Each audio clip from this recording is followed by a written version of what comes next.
சர்வாவுடன் ஒரு night date போனால் 2 கோடி தருவதாக அம்பிகா வைஷ்ணவியை தன் வழிக்கு இழுத்துக் கொண்டிருந்தாள். அதைக் கேட்ட வைஷ்ணவி முதலில் இவ்வளவு பணத்தை வைத்து என்ன செய்ய முடியும் என்று யோசித்துக் கொண்டிருந்தாள். ஆனால் அவளை மேற்கொண்டு யோசிக்க விடாமல் இந்த வேலையை செய்ய வைஷ்ணவி ஒத்துக்கொண்டாள். அவளுக்கு அட்வான்ஸாக 50 லட்சம் தருவதாக அம்பிகா சொன்னாள். 50 லட்சம் அட்வான்ஸ் என்று கேட்டதும் வைஷ்ணவியின் இதயத் துடிப்பு வேகமாகி அடுத்த நொடியே ஓகே நான் ரெடி என்று டீல்களை ஏற்றுக்கொண்டாள். அதைக் கேட்ட அம்பிகா சரி என்று சிரிக்க ஆரம்பித்தாள். இனி வேதிகா சர்வாவை போன்ற ஒருவனுடன் கடைசி வரை வாழ தேவையில்லை என்று அவள் உணர்ந்தாள். அதே நேரத்தில் சர்வா தனது கேபினில் அமர்ந்து எஸ்கார்ட்டை பற்றி யோசித்துக் கொண்டிருந்தான்.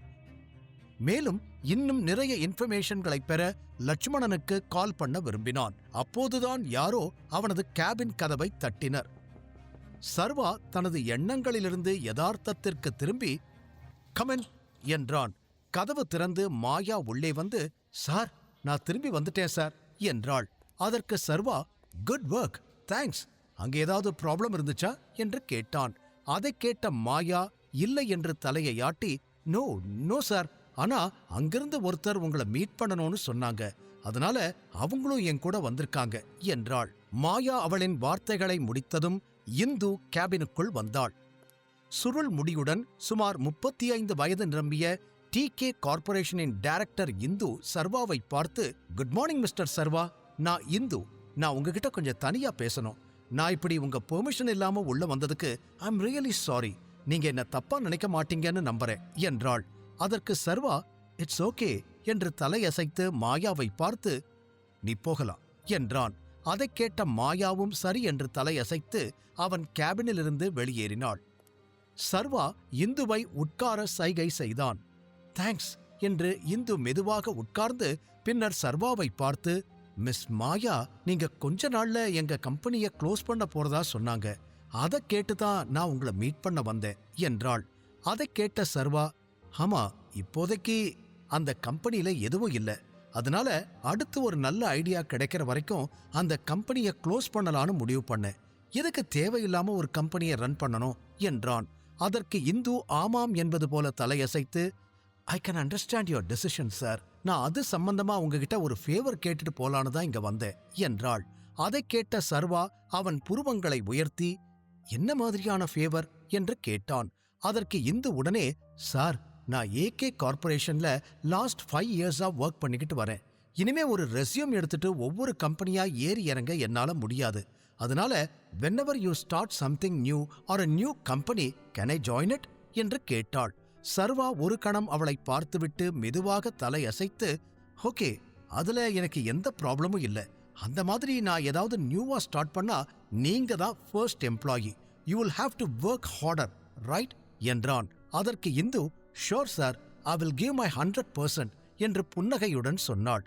அடுத்து சர்வா, ஓகே, வேற ஏதாவது இருக்கா என்று கேட்டான். அதற்கு இந்து உடனே, நோ சார், அவ்வளவுதான், nice to meet you sir, நான் இப்ப கிளம்புறேன் என்றாள். அதை சொல்லிவிட்டு இந்து ஒரு புன்னகையுடன் அவள் இருக்கையிலிருந்து எழுந்து கேபினை விட்டு வெளியேறினாள். அவள் போனவுடன் சர்வா தன் போனை எடுத்து விக்டரின் எண்ணை டயல் செய்தான். விக்டர் உடனே காலை அட்டன் செய்து, சொல்லுங்க பாஸ் என்றான். ஒரு முக்கியமான வேலை, இன்னைக்கு நைட்டே நான் அந்த எஸ்கார்ட் பத்தி இன்வெஸ்டிகேட் பண்ணணும், அதுக்கு அரேஞ்ச் பண்ணு என்றான். ஓகே பாஸ், அப்படின்னா ஒரு எஸ்கார்ட் பொண்ண நான் அரேஞ்ச் பண்றேன். நாம சும்மா போய் கேட்டா எந்த இன்ஃபர்மேஷனும் நமக்கு கிடைக்காது. அதனால எஸ்கார்ட் சர்வீஸ்க்கு போற மாதிரி போனாதான் உங்க பிளான் ஒர்க் ஆகும். அதுக்கு நீங்க எஸ்கார்ட் சர்வீஸ்க்கு பே பண்ணி போற மாதிரி இருக்கும் என்றான். அதை கேட்டு சர்வா, என்ன, நான் எஸ்கார்ட் சர்வீஸுக்கு பே பண்ணி போணுமா என்று கேட்டான். அதை கேட்ட விக்டர் சர்வாவின் கோபத்தை உணர்ந்து உடனடியாக, பாஸ், அதாவது நீங்க உண்மையாவே போல ஒரு சாதாரண ஆள் மாதிரி பே பண்ணி உங்களுக்கு சர்வீஸ் வேணுங்கிற மாதிரி உள்ள போய் அதுக்கப்புறம் உங்க ஸ்டைல்ல நீங்க அங்க வர பொண்ணுகிட்ட இன்வெஸ்டிகேட் பண்ணிக்கலாம் என்றான். அதை கேட்ட சர்வா ஒரு கணம் யோசித்து பின்னர், சரி, அது கண்டிப்பா ஒர்க் ஆகும், நீ சொல்ற மாதிரி நான் சர்வீஸ் எடுக்க போற மாதிரி போறேன் என்றான். அதற்கு விக்டர் உடனே, ஓகே பாஸ், வேற ஏதாவது என்று கேட்டான். இல்ல, வேற ஒண்ணு இல்ல என்று சர்வா போனை துண்டித்தான். போனை வைத்த சர்வா கண்கள் AK கார்ப்பரேஷன் ஃபைலில் விழுந்தது. ஆகாஷின் நிறுவனத்தை என்ன செய்வது என்று மீண்டும் யோசிக்க ஆரம்பித்தான். இதைப் பற்றி யோசித்துக் கொண்டே லட்சுமணனை பல முறை அழைக்க முயன்றான். ஆனால் லட்சுமணன் ஒரு முறை கூட சர்வாவின் போனை எடுக்கவில்லை. அதனால் சர்வா அவனுக்கு மெசேஜ் அனுப்ப நினைத்தான். ஆனால் அதனால் லட்சுமணனுக்கு ஏதாவது ஆபத்து வரும் என்று அப்படியே விட்டுவிட்டான். ஆபீஸ் நேரம் முடிந்த பிறகும் சர்வா தனது கேபினில் இருந்தான். பின்னர் அங்கிருந்து நேரடியாக அட்டாமிக் பாருக்குச் சென்றான். அங்கு சென்று அவனுக்கு கொடுத்த ரூமில் அமர்ந்தான். எஸ்கார்ட்டுக்காக காத்திருந்தபோது சர்வாவுக்கு உணவு மற்றும் பானங்களும் வழங்கப்பட்டன. ஆனால் அவன் அதை எதையும் தொடக்கூட இல்லை. அதோடு அவன் அங்கே அதிக நேரம் இருக்கப் போவதில்லை. வரும் பெண்ணிடம் ஹரிதாவை பற்றி விசாரித்துவிட்டு உடனே அங்கிருந்து கிளம்ப வேண்டும் என்று நினைத்தான். சிறிது நேரம் கழித்து அந்த அறையின் கதவு திறந்தது. குட்டையான ஆடைகளை அணிந்த ஒரு பெண் உள்ளே வந்தாள். அவள் கதவுக்கு வெளியே தயங்கினாலும் அவள் உள்ளே வந்தவுடன் அவள் சர்வாவின் முன் வலுக்கட்டாயமாக சிரிக்க வேண்டி இருந்தது. அதனால் அவள் ஒரு போலி புன்னகையுடன் "ஹலோ ஹேண்ட்ஸம்" என்றாள். அதைச் சொல்லிவிட்டு அந்த பெண் சர்வாவை நோக்கி நகர ஆரம்பித்தாள். சர்வா அந்த பெண்ணை பார்த்து, "நீ என்கிட்ட அப்படி பேச தேவையில்லை, நான் வேற ஒரு வேலைக்காக இங்க வந்திருக்கேன்" என்றான். சர்வாவின் வார்த்தைகளைக் கேட்டதும் அந்த பெண் கொஞ்சம் சிரித்தாள். பின்னர் அவன் காதில் ஏதோ கிசுகிசுத்து அவன் சட்டையின் பட்டனை கழற்றத் தொடங்கினாள். சர்வா உடனடியாக அவள் கையை பிடித்து அவளை ஒரு கடுமையான பார்வையுடன் பார்த்து, "நிறுத்து, நான் தான் சொன்னேன்ல, நான் வேற ஒரு வேலைக்காக தான் இங்க வந்திருக்கேன்னு. நான் என்ன சொல்றேனோ அதை மட்டும் நீ பண்ணா போதும்" என்றான். அதைக் கேட்ட அந்த பெண்ணின் கண்கள் விரிந்தன. அவள் மெதுவாக சர்வாவை விட்டு விலகி, நீ நீ என்ன பண்ண போற என்று கேட்டாள். சர்வா கொஞ்சம் பொறுமையாக, "உன்னோட பேர் என்ன?" என்று கேட்டான். அவள் உடனே ஷீலா என்றாள். சர்வா அவளிடம், "இங்க ஹரிதான்னு ஒரு பொண்ணு இருக்காளா?" என்று கேட்டான். சர்வாவின் கேள்வியால் ஷீலா இன்னும் பதட்டமடைந்தாள். அதனால் உடனே வேகமாக இல்லை என்று தலையை ஆட்டினாள். அவள் பதட்டமாவதை பார்த்த சர்வா அவள் எதையோ மறைக்கிறாள் என்று புரிந்து கொண்டான். அவள் சாதாரணமாக கேட்டால் எதையும் சொல்ல மாட்டாள் என்று அவன் உணர்ந்தான். ஆனால் பேராசையால் அவள் உண்மையைச் சொல்லக்கூடும் என்று சர்வா தன் பாக்கெட்டிலிருந்து சுமார் 500 ரூபாய் நோட்டுகளை எடுத்து மேசையில் வைத்து, "நான் கேட்கிற கேள்விக்கெல்லாம் நீ சரியான பதில் சொன்னா இது எல்லாமே உனக்குதான்" என்றான். மேசையில் இருக்கும் அந்த 500 ரூபாய் நோட்டுகளை பார்த்ததும் ஷீலாவின் கண்கள் பிரகாசித்தன. அது குறைந்தது 20லிருந்து 25,000 வரை இருந்தது. அதனால் அவள் உடனே, "சரி கேளுங்க, எனக்கு தெரிஞ்ச வரைக்கும் நான் உங்களுக்கு பதில் சொல்றேன்" என்றாள். அதைக் கேட்ட சர்வா தனக்குள் சிரித்துக்கொண்டு, "ஹரிதான்னு ஒரு பெண் இங்க இருக்காளா?" என்று கேட்டான். இந்த முறை ஷீலா உடனடியாக ஆமாம் என்று தலையை ஆட்டி, "ஆமா, அவ கொஞ்ச நாள் இங்க ஒர்க் பண்ணா, கொஞ்ச நாளைக்கு முன்னாடிதான் பரத் அவளை இங்க கூட்டிட்டு வந்தான்" என்றாள். அதைக் கேட்டு சர்வாவின் கோபம் இப்போது தீவிரமடையத் தொடங்கியது. கருடன் ஹரிதாவை பரத்துக்கு விற்றுவிட்டதாக உணர்ந்தான். ஆனால் கேள்வி என்னவென்றால், கருடன் ஏன் இதைச் செய்தான்? லட்சுமணனிடம் ஏன் அவன் பொய் சொன்னான்?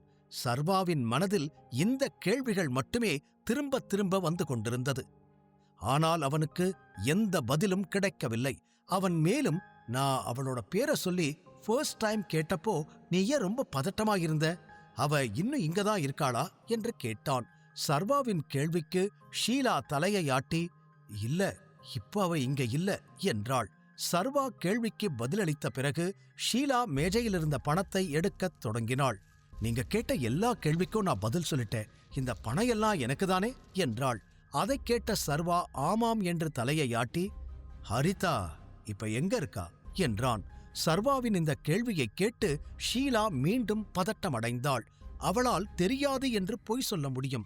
ஆனால் சர்வா போன்ற ஒருவனால் அவளை பேச வைக்க இவ்வளவு பணம் கொடுக்க முடியும் என்றால் அவள் பொய் சொல்கிறாள் என்று கண்டுபிடித்தால் அவள் நிலைமை என்னாகும் என்று அவளால் கற்பனை கூட பண்ண முடியவில்லை. அவள் பயத்தில் சர்வாவை ஒரு கணம் பார்த்தாள். பின்னர் கண்களைத் தாழ்த்தி, "கருடன் அவளை இங்கிருந்து கூட்டிட்டு போயிட்டான், அது மட்டும்தான் நான் கேள்விப்பட்டேன், வேற எதுவும் எனக்கு தெரியாது. ஒருவேளை அவ பரத்தையோ அல்லது கருடனையோ கோபப்படுத்தி இருக்கலாம். அப்படி அவ பண்ணிருந்தா அவ இனி உயிரோடு இருக்க வாய்ப்பில்லை" என்றாள். அதைக் கேட்ட சர்வா மெதுவாக தலையை ஆட்டினான். கதை அவன் யூகித்தபடியே போய்க் கொண்டிருந்தது. இருப்பினும் கருடன் ஹரிதாவை எங்கே எந்த நிலையில் வைத்திருக்கிறான் என்று அவன் இன்னும் பயந்தான். அவனையே பார்த்து கொண்டிருந்த ஷீலா உங்களோட கேள்விக்கெல்லாம் நான் பதில் சொல்லிட்டேன் இல்ல, இனி நான் என்னோட வேலையை ஸ்டார்ட் பண்ணட்டுமா என்று கேட்டாள். ஷீலாவின் குரலைக் கேட்டு சர்வா தன் எண்ணங்களிலிருந்து வெளியே வந்தான். அவன் மெதுவாக அவள் முன் எழுந்து நின்று, தேவையில்லை, எனக்கு இன்னொரு கேள்விக்கு பதில் வேணும்.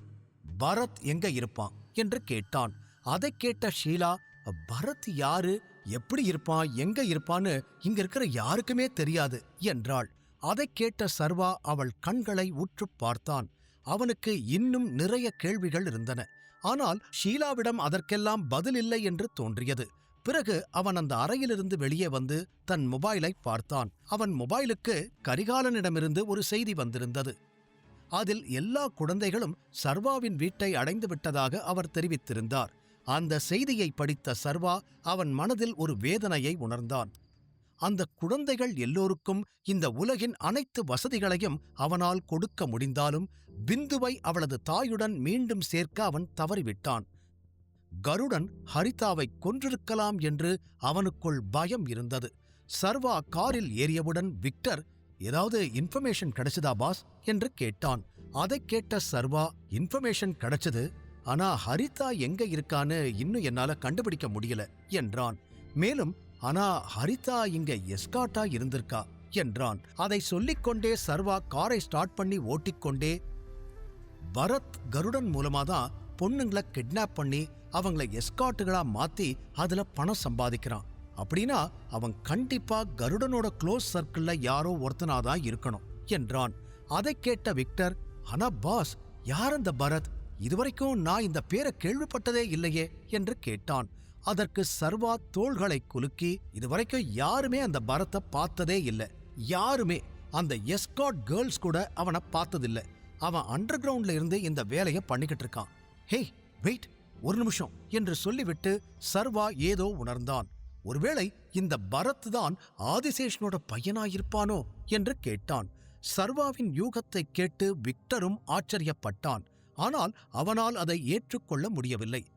அவன் உடனே, இல்ல பாஸ், அது இம்பாசிபிள், அதுக்கு வாய்ப்பே இல்லை என்றான். அதைக் கேட்ட சர்வா, அது எப்படி இம்பாசிபிள்னு சொல்ற என்று கேட்டான். அதற்கு விக்டர், ஆமாம் பாஸ், இப்போ நீங்க தான் சொன்னீங்க பரத்தும் கருடனுக்கு ரொம்ப க்ளோஸ்னு. அப்படி இருக்கும்போது ஏதாவது ஒரு விதத்துல பரத் யாருன்னு உண்மை கருடனுக்கு தெரிஞ்சிருக்கும். ஆனா ஆதிசேஷனோட மகனை பொறுத்த வரைக்கும் அவனை யாருக்குமே தெரியாது.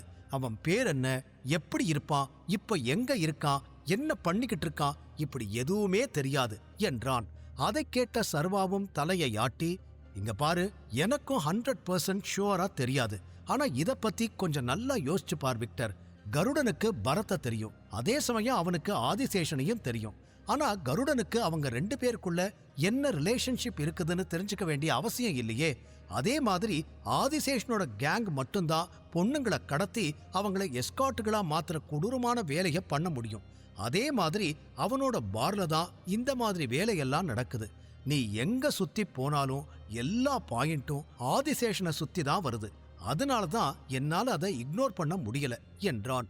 சர்வாவின் வார்த்தைகளை கேட்டதும் விக்டரும் சிந்தனையில் ஆழ்ந்தான். அவன் சர்வா சொன்ன காரணங்களை புரிந்து கொண்டான். ஆனால் அவனால் அதை முழுவதுமாக ஏற்றுக்கொள்ள முடியவில்லை. இந்த நேரத்தில் சர்வாவுக்கு ஒரு மெசேஜ் வந்தது. அந்த மெசேஜ் லட்சுமணனிடமிருந்து வந்திருப்பதை சர்வா ஸ்கிரீனில் பார்த்தான். அதில் நாளை காலை 10 மணிக்கு என்று ஒரு முகவரியும் அதில் இருந்தது. சர்வா விக்டரிடம், இதுதான் லாஸ்ட் மீட்டிங்கா இருக்கும்னு எனக்கு தோணுது. நாம ஹரிதாவை மட்டும் எங்க இருக்கான்னு கண்டுபிடிச்சா கருடனை இதோட முடிச்சிடலாம் என்றான். ஆனால் திடீரென்று ஒரு பதட்டம் அவனுக்கு வந்தது. இதற்கு முன்பு லட்சுமணன் பல முறை சர்வாவின் போனை எடுக்காமல் இருந்திருக்கிறான். ஆனால் ஒரு முறை கூட மெசேஜ் அனுப்பியது இல்லை. இதுதான் முதல் முறை. இதையெல்லாம் மனதில் கொண்டு சர்வா இப்போது ஏதோ தவறு இருப்பதாக உணரத் தொடங்கினான். லட்சுமணன் ஏன் முதல் முறையாக மெசேஜ் அனுப்பினான்? பரத் உண்மையில் ஆதிசேஷனின் மகனா? முழு கதையையும் கேட்டு மகிழ பாக்கெட் FM ஆப்பை டவுன்லோட் செய்யுங்கள். லிங்க் டிஸ்கிரிப்ஷனில் கொடுக்கப்பட்டுள்ளது.